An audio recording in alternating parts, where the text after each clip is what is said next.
I'm Brianna Beck, and I am running the sanitary product drive on campus here at Peninsula College. So one thing I did to prepare to propose to the ASC about trying to get a drive set up is I posted a open poll in a Facebook group. And basically what that is I added a couple of my own things, and it was open for people to add their own options.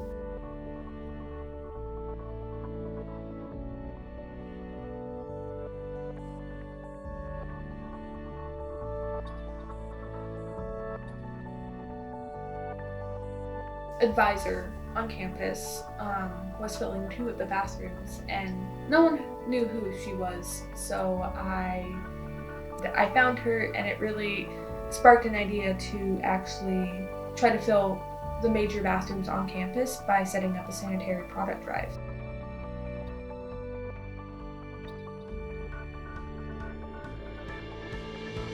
I'm Lee Jewett, and I'm the Associate Director of Career Services here at Peninsula College. I started doing it because I had read an article in the Chronicles of Higher Ed about 3 years ago where they talked about low-income students who didn't have the money to pay for menstrual products, and food stamps doesn't cover those things. So coming to school during certain times of the month was very, very uncomfortable. And so at the time, I was a host mom for international students, and I had a ton of extra menstrual products at home after they moved out. And so I started putting them into just a couple of bathrooms just to see if people would take them. And it turned out they did.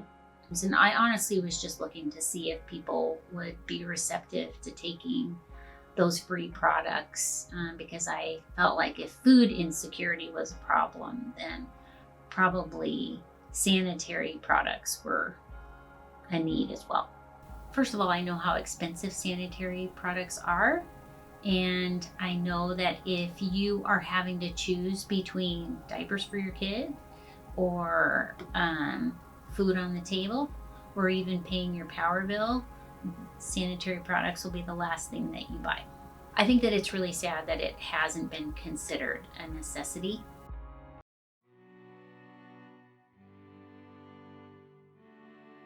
Keep going on for years.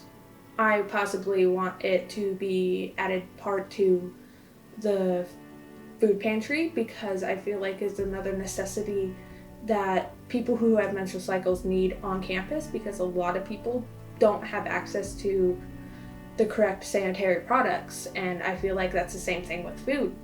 I feel like if you're having a hard time getting one thing, it should be more readily available in your community to get if you can. I want them in all bathrooms. So all major bathrooms, including men, women's, and unisex bathrooms, because there's a lot of transgender and non-binary students on campus that shouldn't be excluded from this because they are not identified as female.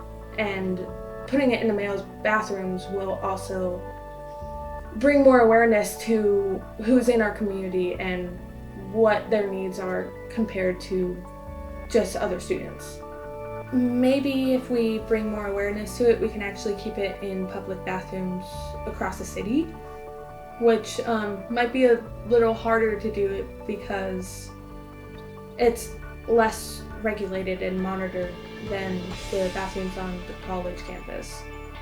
So yeah, I think that it'll catch on. I think it will spur a conversation that's really important to have. And the more we can talk about it openly, I think the more we can discuss the reasons that it has been treated, that a period or a menstrual cycle has been treated as something that's hush-hush and not something we're supposed to talk about, or even have, really. So I think it's great, and yeah, I think it will push things to happen in other parts of the peninsula.